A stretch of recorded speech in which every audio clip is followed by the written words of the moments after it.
যায় না। দোয়া করলে এই মুমিনের দোয়া কবুল করে নেয় কে? আপনি জীবনে যত দোয়া করছেন সব কবুল। All of your supplications are accepted. Whatever you have supplicated to your Lord, যাই চেয়েছেন সব কবুল। অনেকে বলে হুজুর এটা একটা কথা কইলেন, সব দোয়া বুঝি কবুল? কত দোয়া করলাম, জীবনে কত কিছু চাইছি, কই কিছুই তো দেয় নাই। এরকম আছে না নাই? অনেকে বলে হুজুর কত চাইলাম আল্লাহ আমারে দিল না। 5টা আল্লাহ মেয়ে দিয়েছে, একটা ছেলের জন্য কাবাঘর ধরেও দোয়া করে আসছি, হাজরে আসওয়াদ ধরে দোয়া করে আসছি, মুলতাজামে দোয়া করে আসছি, আরাফাতের ময়দানে দোয়া করছি, কই আল্লাহ দিল না। আর আপনি ওয়াজে যত দোয়া করছেন সব কবুল করে নিছে কে? কন্ট্রাডিক্ট হয়ে গেল না? আমি বললাম সব দোয়া কবুল, আর আপনারা কইতেছেন কই কত কিছু তো পাই নাই। আল্লাহর দোয়া কবুল করার 3টা পদ্ধতি আছে। কয়টা? আপনাদের জীবনে আসছে? কথা শুনতেছেন তো? 3টা পদ্ধতিতে তিনি দোয়া কবুল করেন। চিল্লায় বলেন কয়টা? আপনি দোয়া করা মাত্রই আল্লাহ দোয়াটা অ্যাকসেপ্ট করে নেয়। আল্লাহ বলে accepted, rejected he never shed your সাপ্লিকেশন is rejected. তোমার দোয়া রিজেক্ট করে দিলাম, এটা আল্লাহ কখনো বলে? সুবহানাল্লাহ পড়বেন না? দোয়া করা মাত্রই কবুল করে কে? তবে 3টা পদ্ধতিতে করে। চিল্লায় বলেন তো কয়টা? যখনই যা চাইবেন আল্লাহ বলে দেব দেব দেব দেব না, কখনো বলে না। 3 পদ্ধতিতে কবুল হয়। পদ্ধতি নাম্বার 1, কোন বিষয় আল্লাহর কাছে চাইলেন, দোয়া করলেন, আল্লাহ বলে দেব দেব বলেই তিনি দিয়ে দেয়, ফলে আপনি পেয়ে যান, আপনি খুশি। সুবহানাল্লাহ পড়েন। পদ্ধতি নাম্বার 2, আপনি আল্লাহর কাছে কিছু চাইলেন, আল্লাহ তখনও বলে বান্দা তোরে দেব, রিজেক্ট করে দিলাম এটা বলে না, দেব তবে এখন না, লেটার অন, একটু দেরি করে, পরে দেব, কখন দিলে আমার জন্য ভালো, আমার চেয়েও ভালো জানে কে। তাহলে মাঝে মাঝে সাথে সাথে দেয়, মাঝে মাঝে দেরি করে দেয়। পদ্ধতি নাম্বার 3, আল্লাহর কাছে দোয়া করলেন, আল্লাহর কাছে কায় মনোবাক্যে চাইলেন, তখন আল্লাহ বলে বান্দা আমি দেব, তুই নিরাশ হইস না, তবে এখন দেব না, দেরি যেদিন বিপদে পড়ে যাবি ওই দিন দেব।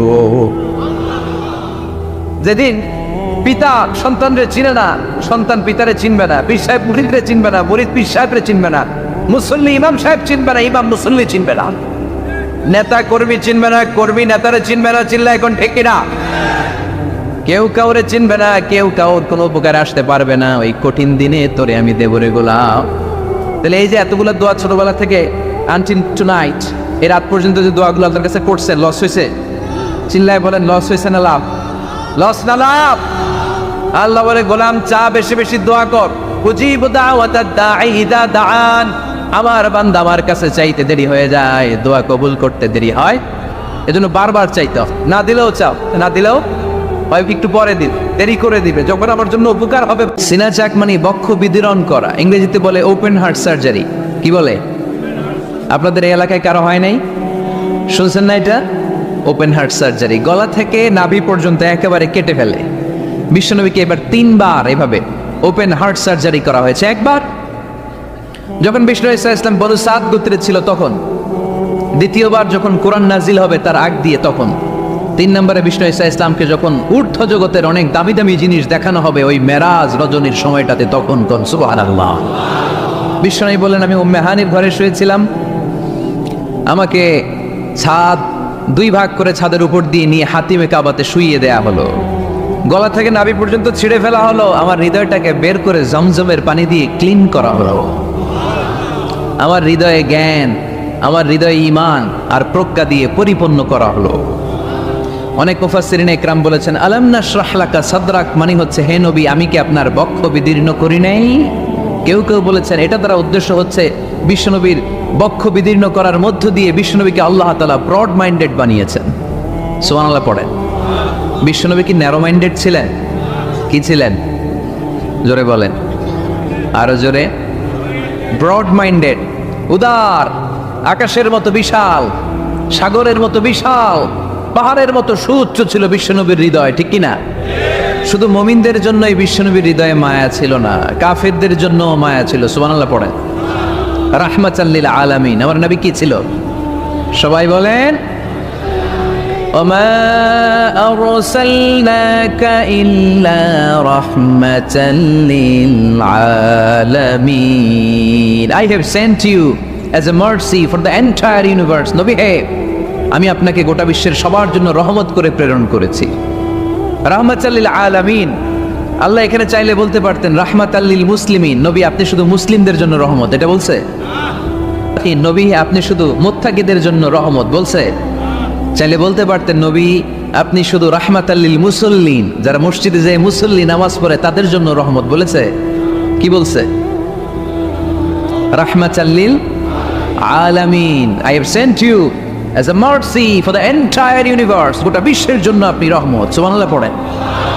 সবার জন্য রহমত, সবার জন্য হৃদয় দিল দরিয়া। এজন্য তিনি ছিলেন ব্রড মাইন্ডেড, কখনো মানুষের ক্ষতি করতে চাইতেন না। এমনকি যুদ্ধের ময়দানে যেখানে আপনি প্রতিপক্ষকে আঘাত করবেন সেখানেও বিশ্বনবী ক্ষয়ক্ষতিকে মিনিমাইজ করার ট্রাই করতেন। তিনি যখন খায়বার দুর্গে আক্রমণ করবেন তার মিলিটারিকে, বিষ্ণু ঈসা ইসলাম মিলিটারিকে 5 ভাগে ভাগ করতেন। 5 ভাগে ভাগ করতেন। কি কমান্ডার ছিলেন তিনি! এক ভাগের নাম মুকদ্দমাতুল জাইশ, ফ্রন্ট উইং। ডান দিকে একটা থাকতো মাইমানা, বায়ে একটা থাকতো মাইসারা, মাঝখানে যে ব্যাটালিয়ন থাকতো এটার নাম কলব, পেছনেরটার নাম খালফ। সুবহানাল্লাহ পড়ে। এজন্য বিশ্বনবী যখন অ্যাটাক করতেন তখন সবাই বলতো যা আল মুহাম্মদ ওয়াল খামিস, মুহাম্মদ তার 5 উইং এর ব্যাটালিয়ন নিয়ে আমাদের উপর আক্রমণ করেছে। যুদ্ধের ময়দানে তিনি ঘোষণা দিতেন, খবরদার, এই যে ইহুদিদের উপর আক্রমণ করবা, যুদ্ধ করবা, কোনো নারীদের গায়ে হাত তুলো না, শিশুর গায়ে হাত তুলো না, বৃদ্ধ বৃদ্ধার গায়ে হাত তুলো না, খ্রিস্টান পাদ্রী বাবা যারা আছে, ফাদার অফ ক্রিশ্চিয়ান, পাদ্রীদের গায়ে হাত তুলো না। যুদ্ধ করতে যে গবাদি পশু মেরো না, গাছপালাগুলো ভেঙো না। সুবহানাল্লাহ কইতে মনে চায় না? গেছে যুদ্ধ করতে, গেছে কি, কিন্তু ক্ষয়ক্ষতি মিনিমাইজ করার জন্য কি চেষ্টা করতেন! কি রহমতের নবী! সবাইকে সম্মান করতেন, সবাইকে মানুষ হিসেবে দেখতেন। আমরা ভাগ করে ফেলি, আমরা দেখা মাত্রই যদি দেখি মাথায় টুপি আর দাড়ি, তখনই ভাবা শুরু করি এটা কার মুরিদ? কি সরসিরার মুরিদ, না চরমনায়ের মুরিদ, না আটরশির মুরিদ, না অমুক জায়গার মুরিদ? অথবা আমরা বলতে শুরু করি এ কি জামাত করে, না খেলাফত মজলিস করে, না ইসলামী আন্দোলন করে, না তাবলীগ করে? ভাগাভাগি আছে না নাই? কিন্তু আমরা তাকে মানুষ হিসেবে দেখি না। আগে দেখতে হবে মানুষ। আপনার চোখ দিয়ে যা দেখবেন এগুলো মানুষ, এগুলো সবাই মানুষ। বিশ্বনবী মানুষ হিসেবে সবাইকে ট্রিট করতেন।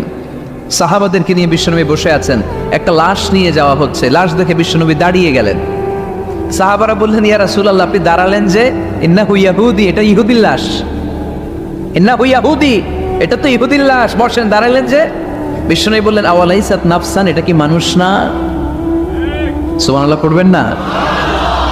আওয়ালাইসাত নাফসান, হোক না ইহুদি, হোক না খ্রিস্টান, হোক না আস্তিক আর নাস্তিক, এটা কি মানুষ নয়? সে মানুষ। সবার উপরে মানুষ সত্য, তাহার উপরে নেই। মাখলুকাতের মধ্যে সবচাইতে বেশি শ্রেষ্ঠতম হচ্ছে মানুষ। বিশ্বনবী সবাইকে মানুষ হিসেবে ট্রিট করতেন। এজন্য বিশ্বনবী হচ্ছেন সবচেয়ে বেশি ব্রড মাইন্ডেড, মানে খোলা মনের, বড় মনের, দিল দরিয়া। ন্যারো মাইন্ডেড ছিলেন না। আমরা ন্যারো মাইন্ডেড, আমরা অল্পতে ঝগড়া বাঁধিয়ে দেই, আমরা অল্পতে অন্যকে গালমন্দ করি, আমরা অল্পতে ভাগাভাগি করি। ভাগাভাগি করবেন না, সহজ করে ইসলামকে উপস্থাপন করুন। আর দিন ও ইউসরুন লা উসরা ফি। আমার প্রিয় ফরিদপুরের ভাইয়েরা, দিন সহজ, এটার মধ্যে কাঠিন্যতা নাই। আমরা এটাকে কঠিন বানাইছি। আমি প্রায় বিভিন্ন মাহফিলে বলি যে আল্লাহ ছাড় দেয় কিন্তু মাওলানা ছাড় দেয় না। আছে না নাই? আল্লাহ ঠিকই ছেড়ে দিয়েছে, মৌলভী ছাড় দেয় না। বিষ্ণুবী সাহাবাদেরকে নিয়ে বসা, এক বেদুইন এসে মসজিদের ভিতরে উট ঢুকায় দিছে, মসজিদে নববীতে, আর মসজিদের মাঝখানে বসে পেশাব করা শুরু করে দিচ্ছে। আপনাদের এখানে ফরিদপুরের সবচেয়ে বড় মসজিদ কোনটা? কি নাও? এই কেন্দ্রীয় জামে মসজিদের ভিতরে যদি এক হিন্দু ঢুকে পেশাব শুরু করে কি করবেন? হ্যাঁ, ওই কয় কোবাইলাম, তো আবেগে ওরে পিটানো শুরু করবে সবাই। সাহাবারাও তাই শুরু করলেন, মারতে উদ্ধত হলেন। বিষ্ণু বললেন এই রাখো রাখো, ওরে পেশাব করতে দাও, পেশাব করতে দাও। এর কারণ কেউ যখন ইউরিন পাস করে, স্টুল পাস করে, তখন এটা তাকে ধীরে সুস্থে করতে দিতে হয়। এজন্য টয়লেটে কেউ ঢুকলে জোরে বাড়ি দিবেন না। তাহলে খবর আছে, কাশি দিবেন, যে একটু কাশি দিবেন এরকম, হ্যাঁ, তো এরকম কাশি দিবেন। অথবা পায়চারি করবেন। যদি পায়চারি করেন তাহলে সে বুঝবে সামওয়ান ইজ ওয়েটিং আউটসাইড, সামনে একজন ওয়েটিং করতেছে বাইরে, আমাকে বেরোতে হবে। কিন্তু আপনি যদি ওরা ডাকতেন কুদ্দুস রে, কুদ্দুস কইবা আমি নাই, কারণ এটা ভয়ঙ্কর একটা বিষয়। আপনি যখন ইউরিন পাস করছেন খুব স্মুথলি করতে হয়, তখন ডাক দিলে পেশাব আটকায় গেলে আপনার ভয়ঙ্কর রোগ হতে পারে। কি ফিলোসোফার ছিলেন, কি বড় ডাক্তার ছিলেন বিশ্বনবী মুহাম্মদ সাল্লাল্লাহু